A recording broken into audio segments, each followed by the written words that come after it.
이제 그래서 정복하고 미천원 잘 나갔어. 정년이. 요게 이제 310 몇 년대거든. 그러니까 4세기 전반이었는데 고국 원왕 때는 고국 원왕은 아래 위로 공격을 당합니다. 아래 위로 공격을 당하는 이제 위에는 중국, 밑에는 백제 공격을 당합니다. 그래서 전연 연나라가 있는데 연나라가 앞에 나라를 전연, 뒤에를 후연이라고 부르거든요. 후연. 그러니까 연이 이제 앞에 연이 있고 뒤에 연이 있는데 후연은 나중에 또 광개토장이 복수해 후연이 격파했다 그러죠. 그래서 이제 전연의 모용씨 모용왕이 침입해 와서 미천왕의 능을 도굴해 가고 국내성에 함락돼요. 이게 안 적어놨네. 국내성에 함락돼요. 그래서 고국 원왕이 내려왔어. 평양 쪽으로 내려왔어. 아주 위기에 이제 처했던 적이 있었습니다. 나중에 이제 협상을 해가지고 미천왕은 이게 다시 돌려받기는 하는데, 자 그런 일이 터집니다. 근데 이때 백제에는 만만치 않은 백제가 자랑하는 왕이 이제 등장하고 있었던 거죠. 그게 근초고. 백제의 근초고왕.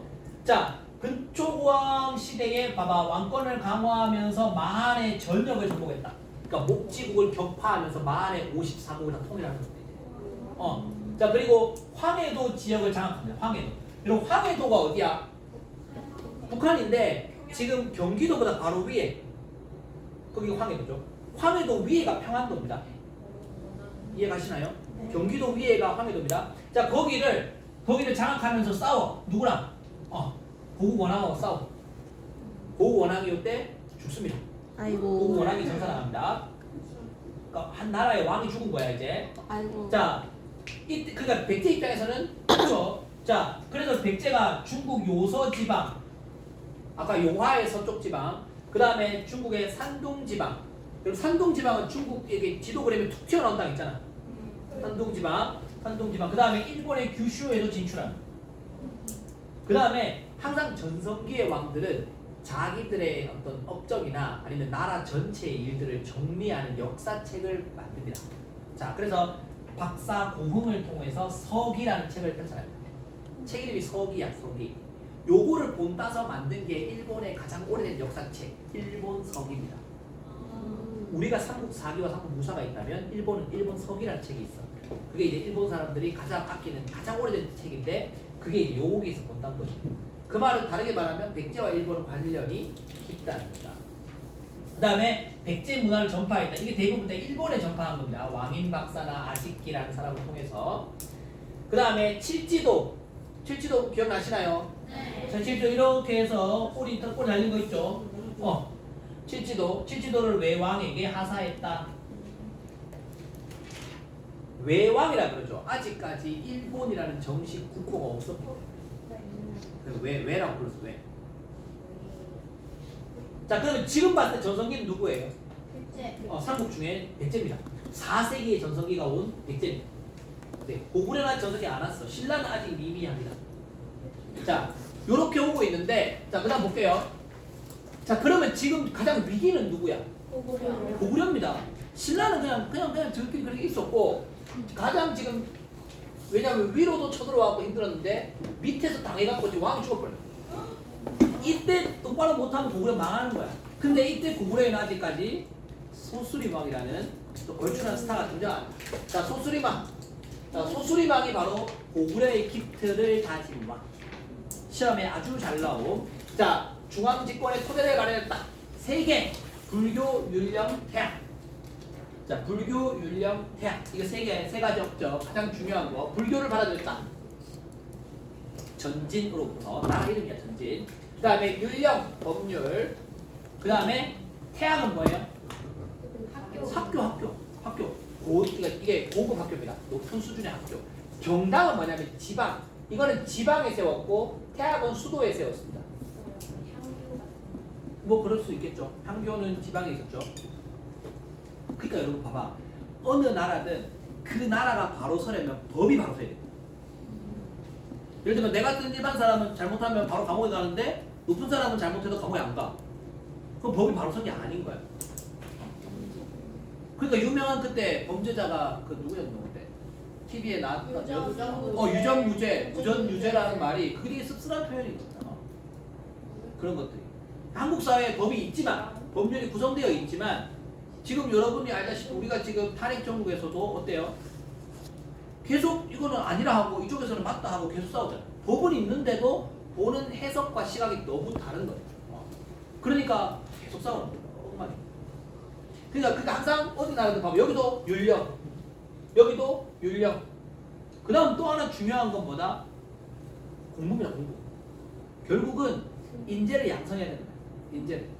단순히 당장에 오늘 싸움에서 졌을 수 있지만 나라를 멀리 바라봤을 때는 교육을 통해서 봐야 되는데 근데 우리나라 되게 아쉬운 게 제가 아까 처음에 우리가 영상 보면서 봤던 그런 거 다 의대 가는 거예요.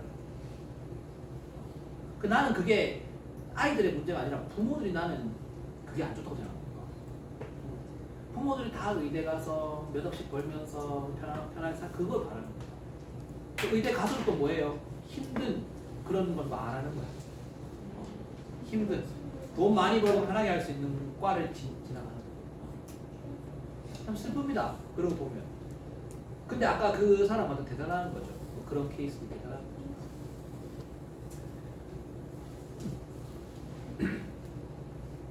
나는 왜 우리나라가 이렇게 됐을까? 그 생각하면 참 안타까운데 뭐 그게 뭐 뚜렷하게 이것 때문이다 이렇게 말할 수는 없겠지만 슬퍼요. 그런 거 보면.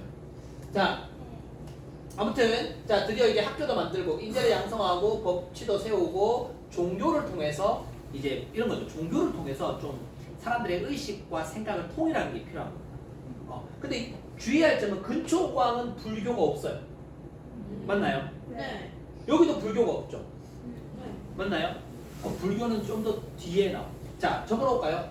그 침류왕 때 등장합니다. 침류왕 때 불교가 공인됩니다.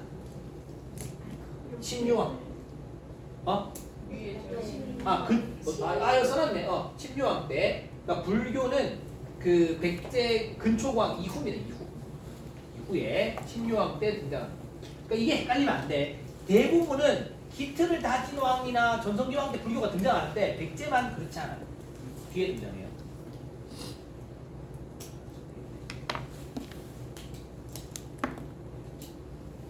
자, 됐죠? 자, 그러면 봅시다. 그 다음에는 드디어 이제 소수리망 다음에 광개토 대왕이 등장합니다. 우리나라 역사에서 대왕이라는 이름을 자연스럽게 붙이는 왕이 몇 명 없는데 그 중에 한 명이죠. 자, 동부여. 그 우리가 알고 있는 그 부여입니다. 그 부여가 아직 안 망했어요.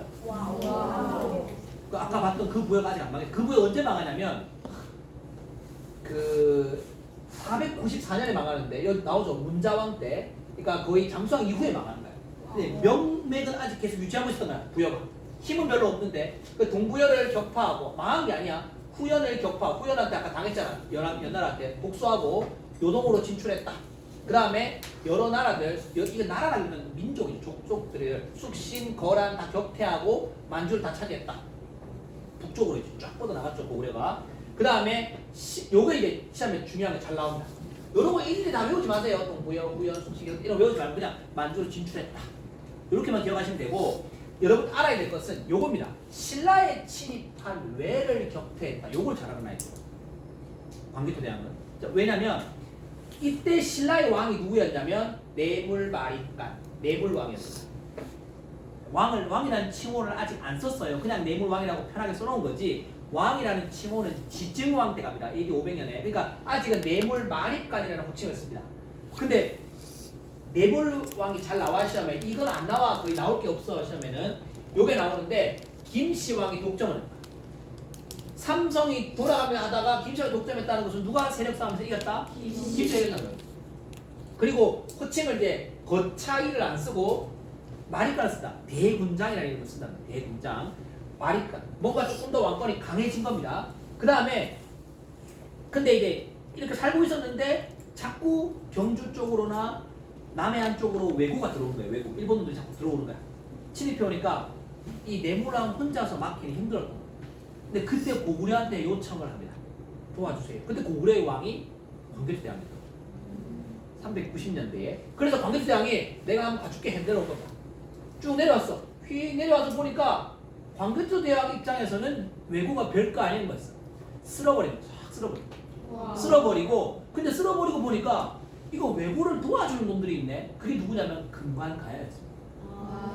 왜 가야가 외고와 같이 있었냐면 여러분 그 아까 변환 배우고 우리 가야 배울 때 보면 일본에 철을 수출했죠. 네. 그러니까 친했단 말이에요. 그러니까 관계성이 깊었단 말이죠. 그런 상황에서 금관가야까지 관계장에 쓸어버립니다. 망하게 한 건 아니야. 근데 쓸어버려서 금관가야가 거의 가야의 어떤 맹주의 자리에서 떨어져 나갑니다. 이제 위기에 처하는 거죠. 망한 건 아니에요. 망한 건 나중에 망하는데 가야 중에서 원래 가장 힘이 센 나라가 금관가야였는데 금관가야가 휘청하는 건데 이제. 그게 고구려 때문입니다. 광개토 대왕 때문에. 그러면 봐봐. 여기서 하나 알아야 될 거. 그러면 광개토 대왕은 심심해서 와서 도와줬을까? 아니요. 광개토 대왕이 도와준 만큼 뭔가 얻어야 되겠죠. 그 얻어야 되는 게 이제 신라에 대해서 간섭하는 거예요. 신라에 대해서 간섭하게 되고 신라 입장에서도 고구려의 간섭을 받는 입장이 되는 거죠. 그래서 그 뒤에 왕들, 그 뒤에 몇 명 왕들 계속 등장하는데 그 신라의 왕들은 다 고구려의 간섭 받습니다. 고구려의 간섭 받았고 그런 거를 증명하는 유물이 호명 그릇입니다. 호명 그릇, 호명 그릇이라고 사진 나오면 뒤에 어디 올려놨을 때 사진에 보면 호명 그릇이 나중에 그러니까 광개토 대왕을 알리는 그릇의 글자가 신라의 무덤에서 발견이 됐죠. 경주에서 호총이라는 무덤에서. 그리고 하나 미리 상식으로 알아둡시다. 자, 제가 자꾸 무슨 말을 할 때 무덤의 이름에 무슨 총자가 들어가죠. 네. 호총, 장군총, 총자가 들어가는 게 있고 뭐뭐뭐뭐 왕릉이 있고 뭐뭐뭐뭐 분이 있고 뭐뭐뭐뭐 묘가 있어요. 맞나요? 네. 자, 왕릉은 말 그대로 누구 왕의 능이겠죠. 네. 쉬워. 이건 어려운 게 없어. 세종대왕릉 그냥 능이가요. 총은 뭐냐면 왕릉급인데 정확히 누구 건지 몰라. 이해가세요? 파보니까 금관이 나왔어. 왕 것 같아. 근데 이게 정확히 누구 금관인지 모르겠어. 그러면 그 무덤에서 발굴된 가장 유명한 문화유산 하나를 갖고 이름을 지어요. 금관이 나왔잖아. 근데 금관총. 호명 그릇이 나왔잖아. 호총. 이런 식으로. 다 그런 건 아닙니다. 100%. 근데 거의 그렇게 세워요. 그래서 총자가 붙으면 거의 왕릉급이다. 그 장군총은 지금 저 중국에 있는데 장수왕릉으로 추정합니다. 거의. 자, 그 다음에 부는 뭐야? 부는 말 그대로 오래된 무덤의 뜻입니다. 고분, 우리 고분이라고 해요. 연산동 고분, 오래된 무덤. 묘는 왕한테는 묘라는 말 잘 안 씁니다. 묘는 일반인들의 묘를 일반 우리한테 쓰는 묘죠. 아마 저는 죽으면 그냥 묘겠죠 그냥. 그런 거겠죠. 그러니까 그런 그러니까 총을 잘 알아요. 총. 우리 경주에 놀러 가면 총이 많습니다. 천마총. 천마도라는 그 말 안장에 붙이는 그림이 등장했잖아. 그 벽화는 아니야. 천마도는. 그래서 그런 게 등장했잖아. 천마총. 자, 그래서 신라의 간섭을 나타낸 호명 그릇이 등장했다. 요거 두 개 연결시켜서 알아둘 것. 내무랑 할 때 광개토 대왕이었구나. 그러면 이게 거의 390년대예요. 390년대. 그리고 광개토 대왕은 오래 못 살아. 광개토 대왕은 30대 후반에 죽습니다. 그래서 광개토 대왕이 빨리 죽었는데 빨리 죽고 이제 다음 왕. 광개토 대 다음 왕이 누구예요? 오래 살았던 장수왕. 오래 살아서 장수왕입니다. 나라를 많이 넓혀서 광개토라고 표현했다면 오래 살아서 장수왕입니다. 그 시대에 90세 넘게 살았습니다. 와. 그래서 지 아들은 왕이 못 되었습니다. 와. 쪼다라 그랬죠. 제가 쪼다 같다는 말이 거기 나왔다 했죠. 쪼다 이름이 조다였는데 조다는 왕을 못하고 조다의 아들이 왕을 합니다. 그게 문자왕입니다. 그래서 고구려의 왕실 계보표를 보면 광개토, 장수, 조다라고 있고 그 다음에 문자왕이 나와요. 조다는 왕이 몇 대 왕이란 말이 없어요. 아무튼 너무 오래 살아서. 자, 그래서 여러분 시험에서는 광개토와 장수왕의 업적을 구분하셔야 됩니다. 까다로울 수는 있는데 예를 들면 이런 상식적으로 생각해봐. 광개토 대왕 비는 누가 지었을까? 광개토 대왕일까? 장수왕일까? 장수왕이 합니다. 죽고 나서 장수왕입니다. 장수왕이 세운 비석도 있어요. 우리나라 남한에 있어요. 춘주 고구려비. 중원 고구려비라고도 불리는 춘주 고구려비가 춘주에 있습니다. 춘주에. 장수왕이 남쪽으로 내려와서 세운 비석입니다. 자, 중국의 남북조. 아까 여기 위진 남북조 있었잖아. 남북조와 다면 외교를 했다. 장수왕은 남조와도 연합을 하고 북조와도 연합을 했다. 마치 우리나라가 지금 대만하고도 수교를 맺고 중국하고도 교류를 하듯이 양쪽 다 하듯이 자 다명을 했다. 그리고 이제 드디어 중국이 이제 중국하고는 크게 싸울 일이 없었어. 장수왕 때는 그냥 서로 협상을 하는 거야. 중국도 안 쳐들어와. 왜? 중국도 지금 통일이 안 됐죠. 네. 중국도 남조 따로 북조 따로 거야. 남조도 그냥 남조라는 말이 여러분 남조가 하나의 나라 이름이 아니고요.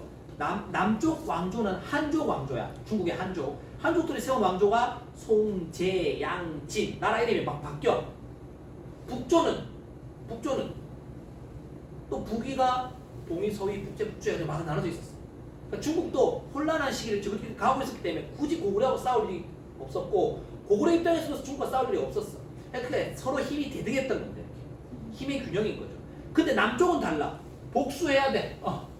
복수해야 돼. 그래서 주로 광개토대왕이 북쪽으로 많이 치고 올라갔다면 이제는 장수왕은 남쪽으로 내려옵니다. 그러면서 장수왕이 내건 히든 카드가 수도를 천도하는 겁니다. 수도를 바꾸는 건 여러분 사실은 굉장한 모험입니다. 잘 될 수도 있지만 우리 역사적인 케이스를 보면 잘 안 되는 것도 많습니다.